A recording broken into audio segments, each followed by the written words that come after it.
जो अपने गराज में एक कार को रिपेयर कर रहा होता है। ये कार इसके एक रेगुलर कस्टमर की होती है और आज इसे ये कार अपने कस्टमर को वापस देने जाना था। जब ग्रे गराज को बंद करके इस कार को उसके मालिक के पास छोड़ने के लिए निकलता है, तभी उसकी वाइफ आशा अपनी AI ऑटोमेटिक कार में वहाँ आती है। आशा के पास जो ऑटोमेटिक कार थी वह काफी ज्यादा एडवांस थी। ये कार बिना स्टीयरिंग व्हील पकड़े इंसान को सिर्फ वॉइस मैसेज पर उसके लोकेशन तक पहुंचा देती थी। लेकिन ग्रे को AI टेक्नोलॉजी बिल्कुल भी पसंद नहीं है। उसका मानना था कि ये रोबोटिक मशीन्स आगे जाकर इंसानों के लिए बहुत बड़ा खतरा बनेंगी। लेकिन दूसरी तरफ ग्रे की वाइफ आशा एक बहुत ही बड़ी AI कंपनी में काम करती है। इन दोनों की सोच में जमीन आसमान का फर्क था, लेकिन फिर भी ये दोनों एक दूसरे से बहुत ज्यादा प्यार करते थे। ग्रे अपनी वाइफ आशा से कहता है, चलो आज मैं तुम्हें किसी से मिलवाता हूँ। मेरा एक रेगुलर कस्टमर है जिसकी कार मैंने ठीक कर ली है और अब मुझे उसे उसकी कार वापस करनी है। आशा पहले तो वहाँ जाने से इनकार करती है, लेकिन ग्रे के बार बार कहने पर वो वहाँ जाने के लिए राजी हो जाती है। मगर ग्रे को पता नहीं होता कि आशा को वहाँ ले जाकर ये अपनी लाइफ की सबसे बड़ी गलती कर रहा है। उसके बाद ये दोनों उसी कस्टमर की कार में बैठकर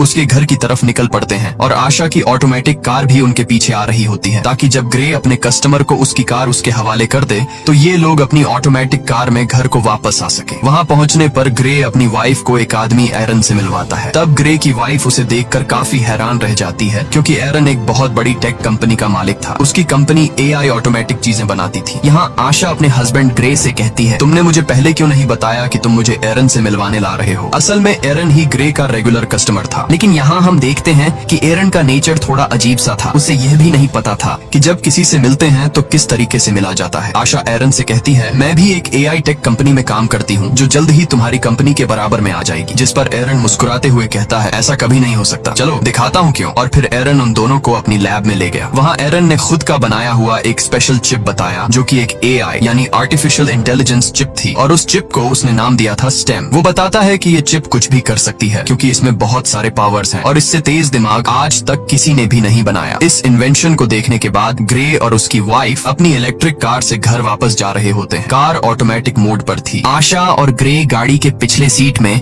रोमांस में मसरूफ थे, लेकिन तभी अचानक से उनकी कार अपने रास्ते से भटककर दूसरे रास्ते पर चलने लगती है। ग्रे ये नोटिस कर लेता है कि कार वहाँ पर नहीं जा रही जहाँ उसे जाना चाहिए। तब ग्रे की वाइफ अपनी कार को वापस घर के रास्ते पर चलने के लिए कहती है, लेकिन वो कार कहती है कि सिस्टम में कोई खराबी आ गई है। ग्रे मैन्युअली कार की ब्रेक दबाकर उसे रोकने की कोशिश करता है, जिससे कार रुकती नहीं बल्कि उसकी स्पीड और ज्यादा बढ़ जाती है। ये दोनों कार को रोकने की काफी कोशिश करते हैं, लेकिन कार को नहीं रोक पाते, जिसकी वजह से उनकी कार स्पीड ब्रेकर से टकरा जाती है और उलट जाती है। लकीली इस एक्सीडेंट में इन दोनों को ज्यादा चोटें नहीं आती और ये दोनों बच जाते हैं। ये लोग कार से निकलने की कोशिश कर रहे होते हैं कि तभी वहाँ पर एक गाड़ी आकर रुकती है, जिसमें से 4 लोग बाहर आते हैं और वो इन दोनों को कार से बाहर निकालकर पकड़ लेते हैं। उसी जगह पर एक पुलिस ड्रोन कैमरा भी ऊपर से सब कुछ शूट कर रहा होता है, जो उन 4 लोगों को पहचानने की कोशिश कर रहा था, लेकिन ड्रोन उन्हें नहीं पहचान पाता। यहाँ ग्रे को लगता है कि शायद ये लोग चोर हैं। वो उन लोगों से कहता है, प्लीज हमें छोड़ दो और बदले में तुम बेशक हमारी गाड़ी, पैसे, सब कुछ ले लो। लेकिन वो लोग ग्रे की कोई बात नहीं सुनते और उनमें से एक आदमी ग्रे की वाइफ को शूट कर देता है। ये देखकर ग्रे पूरी तरह से सुन्न हो जाता है। ग्रे की आंखों के सामने उसकी दुनिया उजड़ गई। वो तेजी से चीखने लग जाता है। उसके बाद ये लोग ग्रे को पकड़कर पहले उससे खूब मारते हैं और फिर यह लोग ग्रे को भी गर्दन के पीछे गोली मार देते हैं। ये लोग ग्रे और आशा का सारा सामान चोरी करके वहाँ से चले जाते हैं। ग्रे की सांसें अभी भी चल रही थी और वो अपनी आंखों के सामने अपनी वाइफ को तड़पता हुआ देख रहा था, लेकिन ग्रे कुछ भी नहीं कर पा रहा था, क्योंकि उसकी बॉडी का कोई भी पार्ट नहीं हिल पा रहा था। और फिर ग्रे की आंखों के सामने उसकी वाइफ की मौत हो जाती है। कुछ देर बाद वहाँ पर पुलिस आ पहुंची। उन्होंने आशा की बॉडी को पोस्टमार्टम के लिए भेज दिया और ग्रे को हॉस्पिटल में एडमिट कर दिया। हॉस्पिटल में 3 महीनों तक इलाज चलने के बाद ग्रे की जान तो बच गई, लेकिन अब वो चलने के काबिल नहीं था। गर्दन के नीचे गोली लगने की वजह से उसका स्पाइनल कॉर्ड टूट गया। कंधे से नीचे उसका पूरा जिस्म पैरालाइज्ड हो गया और फिर 3 महीनों बाद ग्रे को घर वापस लाया जाता है और यहाँ पर ग्रे व्हील चेयर पर होता है,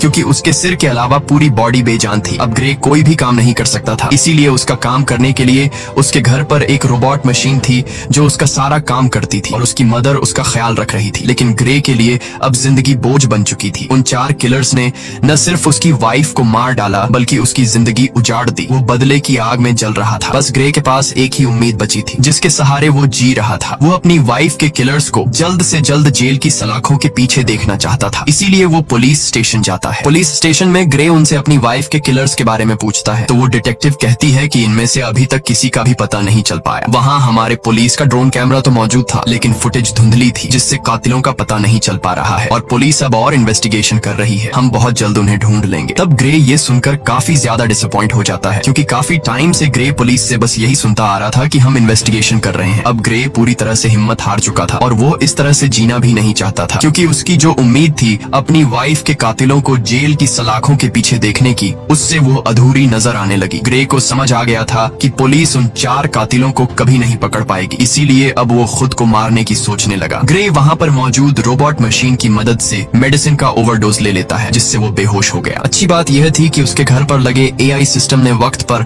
एम्बुलेंस को फोन कर दिया जिससे ग्रे की जान बच गई। और यहाँ ग्रे से मिलने उसका वही रेगुलर कस्टमर एरन आता है। वो ग्रे से कहता है, मुझे तुम्हारी ये हालत देखकर बहुत बुरा लग रहा है। एरन ग्रे को दोबारा अपने पैरों पर खड़ा होकर जीने की उम्मीद देता है और कहता है, ग्रे क्या तुम्हें याद है मैंने तुम्हें एक बार एक पावरफुल AI चिप दिखाई थी। अगर तुम उसे अपनी बॉडी के अंदर लगा दो तो तुम एक बार फिर से चलने के काबिल हो जाओगे, साथ ही साथ बहुत ज्यादा पावरफुल भी हो जाओगे। लेकिन ग्रे एरन की इस ऑफर से इनकार कर देता है। ग्रे कहता है, अब मैं ये जिंदगी नहीं जीना चाहता। तब एरन उससे कहता है, सोच लो ग्रे, ये चिप तुम्हारी वाइफ को तो जिंदा नहीं कर सकती लेकिन तुम्हें एक बार फिर जीने का मौका दे सकती है। अगर तुम्हारी वाइफ भी जिंदा होती तो वो भी यही चाहती। ये बात ग्रे के दिमाग को टच कर गई। वो सोचने लगा कि अगर मैं ठीक हो गया तो अपनी वाइफ का बदला ले सकूंगा, इसीलिए वो एरन की बात मान जाता है। अब यहाँ पर हम ये जान पाते हैं कि एरन को ग्रे से कोई हमदर्दी नहीं थी। वो बस ग्रे के पास अपने मकसद के लिए ही आया था क्योंकि वो अपनी AI चिप को किसी की भी बॉडी में इंसर्ट करना चाहता था। वो चेक करना चाहता था कि उसका इन्वेंशन सक्सेसफुल है भी या फिर नहीं। इसीलिए एरन वो चिप ग्रे की बॉडी में डालकर सीक्रेटली एक्सपेरिमेंट करना चाहता है क्योंकि गवर्नमेंट इस तरह के एक्सपेरिमेंट्स करने की इजाजत नहीं देती। अगले सीन में हम देखते हैं कि एरन अपने घर में ग्रे की बॉडी पर एक्सपेरिमेंट कर रहा होता है। यहाँ ग्रे की स्पाइनल कॉर्ड में वो चिप इम्प्लांट की जाती है। वो चिप सीधा ग्रे के दिमाग से जुड़ गया। ऑपरेशन के कुछ घंटे बाद ग्रे को होश आता है तो डॉक्टर उसके हाथ और पाँव को मूव करने की कोशिश करती है और ये चेक करती है कि क्या ग्रे अपने हाथ और पाँव को अब महसूस कर पा रहा है या फिर नहीं। तब ग्रे की हालत देखकर वो लोग समझ जाते हैं कि चिप ने ग्रे की बॉडी पर असर नहीं किया। एरन बहुत ज्यादा मायूस हो जाता है क्योंकि उसके इतने सालों की मेहनत जाया हो गई थी। लेकिन तभी ग्रे अपने हाथों को मूव करने लगता है। ये देखकर वो लोग हैरान रह जाते हैं और अब ग्रे अपने दोनों हाथों को मूव कर पा रहा था और फिर देखते ही देखते